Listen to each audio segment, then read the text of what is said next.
పరిపాలన చేస్తున్నావా లేదా అని. రేవంత్ రెడ్డి గారు ఈ విషయంలో ఆయన తటబిట్టాలు లేకుండా ఇప్పుడు ఆయన కూడా కామ్గా చేయొచ్చు దీన్ని. అయ్యో పెద్ద హీరో, మనం ఏదన్నా అంటే ఆయన కుల ఓట్లు పోతాయేమో, సినిమా ఫీల్డ్ అంతా కూడా మనకు వ్యతిరేకంగా ఉంటుందేమో, జాతీయ స్థాయిలో నా మీద చేస్తారని. కానీ ఆయన ఏం కాదని చేయలేదు, ఒక పరిపాలకుడిలాగా దమ్ముగా మాట్లాడిండు. That is the CM. ఈ రోజున నాకు తెలిసి 2 రాష్ట్రాల ప్రజలు రేవంత్ రెడ్డి గారి అసెంబ్లీలో మాట్లాడిన మాటలకి శభాష్ అంటున్నారు తప్ప ఎవరు తప్పుపట్టే సందర్భం లేదు. రెండో మాట, పవన్ కళ్యాణ్ గారు 30 అడుగుల ఎత్తులో వరాహి వాహిని ఏర్పాటు చేసుకున్నారు ఎన్నికల్లో. ఎందుకు పెట్టుకున్నాడు 30 అడుగుల ఎత్తులో? ఆయన హీరోనే కదా, ప్రజలను ఇబ్బంది పెట్టకూడదనే కదా.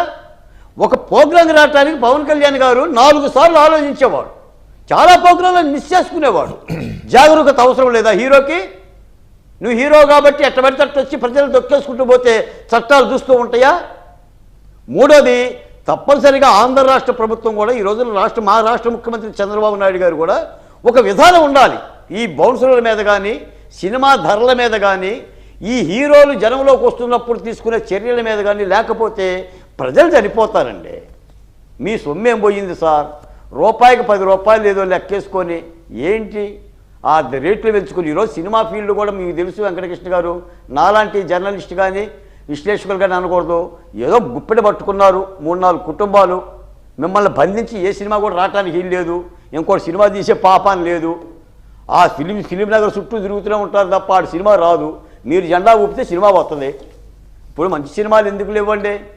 సో ఇప్పుడు సీతమ్మ వాకిట్లో సినిమాలే చెట్టు అని చెప్పి మంచి జై భీమని మంచి సినిమాలు తీస్తున్నారు.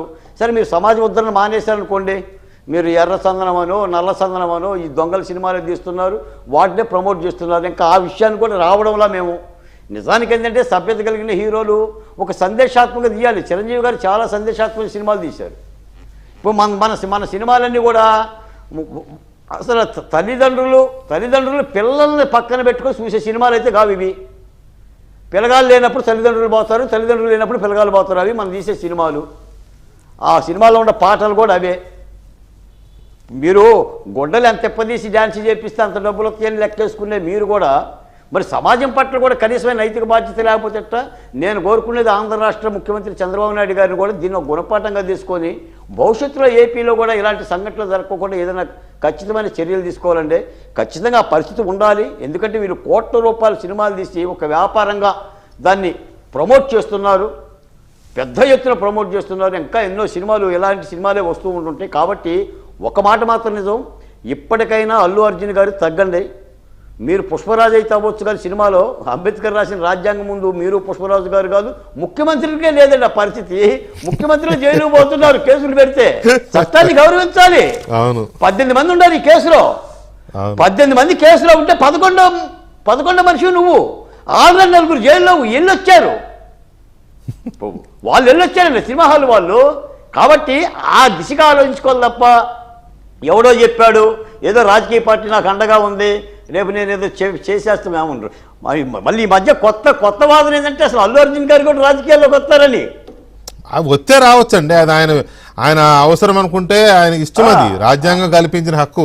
ఎంతమంది రాలేదు? ఎన్టీ రామారావు గారు రాలేదా? చిరంజీవి గారు రాలేదా? పవన్ కళ్యాణ్ గారు రాలేదా? రానివ్వండి, అది వేరే విషయం.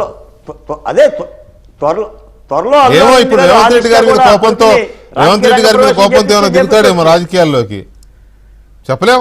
రావచ్చు, తప్పే లేదండి, తప్పే లేదు. రాజ్యాంగం కల్పించిన హక్కు ఎవరైనా రావచ్చు. రైట్. ఇక మనం ఒక్కసారి ఎంపీ గారు ఇప్పుడు